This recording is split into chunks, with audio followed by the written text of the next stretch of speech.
where the Commanders have landed their next head coach. Adam Schefter, what's going on in Washington? Well, Laura, the Dallas Cowboys have lost their defensive coordinator. The Washington Commanders hired Dan Quinn to match with their new general manager, Adam Peters, to lead this franchise into the future. And while it's a gain in Washington, the Dallas Cowboys now have another coordinator change. We've seen in recent years they changed the offensive coordinator, Kellen Moore, who's now with the Eagles. Now they lose Dan Quinn, who's now with the Commanders. A lot of NFC East jumping, but essentially DQ goes to DC, leaving a vacant big hole in the Dallas Cowboys coaching staff and on the defensive side of the football. DQ to DC, it's the line of the day. Thanks, Adam. More from you coming throughout this hour. And Dan, there's a huge question at quarterback in Washington. They had that number 2 overall pick, as we were talking about. Some people up here even said maybe they don't go quarterback, but let's live in a world where maybe they do. Does hiring a defensive coach make sense to you? In Washington? Mm-hmm. Yeah, I still think you're looking for the best leader. And we have fallen in love a little bit in the NFL for the great X's and O's people. If we look at the history of the playoffs, offensive coaches are the ones that are going to the Super Bowl. That's just the truth.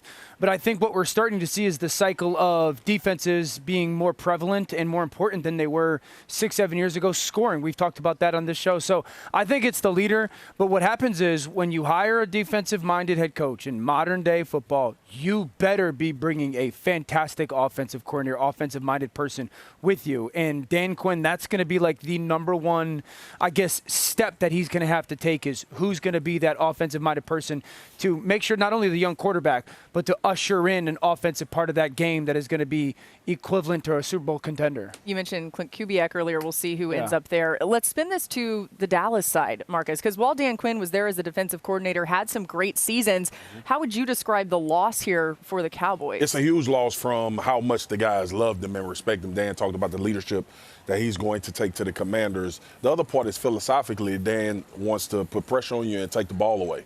Now you got to deal with a new defensive coordinator who, one, has to put Micah Parsons in the best situation. Still coming in with DeMarcus Lawrence. He's going to have a phenomenal corner in Trayvon Diggs. The key and what we loved about, I'm going to go off beat a little bit, what we loved about what Mike McDonald did in Baltimore was he accentuated every player's ability, right? And now that's what you're going to be asking the new defensive coordinator in Dallas to do, along with an aggressive type of defense that you want to create takeaways still. Here's the issue for me, though.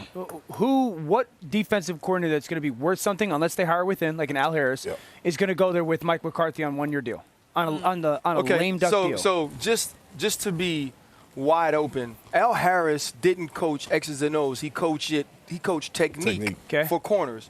Joe Witt was the secondary coach, who you would think, being on Mike McCarthy's staff when they won the Super Bowl, who coached Charles Woodson, who coached Al Harris, who coached Sam Seals, Tremont, coached Tremont Williams, all those guys, you would think that he might be the next up for Mike McCarthy.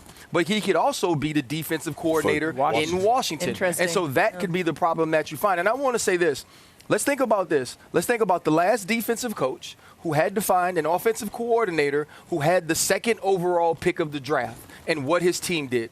They only went to the playoffs. They beat the Cleveland Browns, and they were in Baltimore in the divisional round to show how much you can progress in 1 year. It can be done with the defensive coach, but I think that just brings so much attention to Dan's point about your choice at offensive coordinator. Bobby Slowick was the right man for DeMeco Ryans and for C.J. Stroud. Who has Dan Quinn tabbed for that position? And the interesting thing is Washington, I feel like we've talked about their roster for legitimately 2 or 3 years as being decent. Decent enough to contend and whatnot. They've got good perimeter pieces. Their offensive line is young and talented.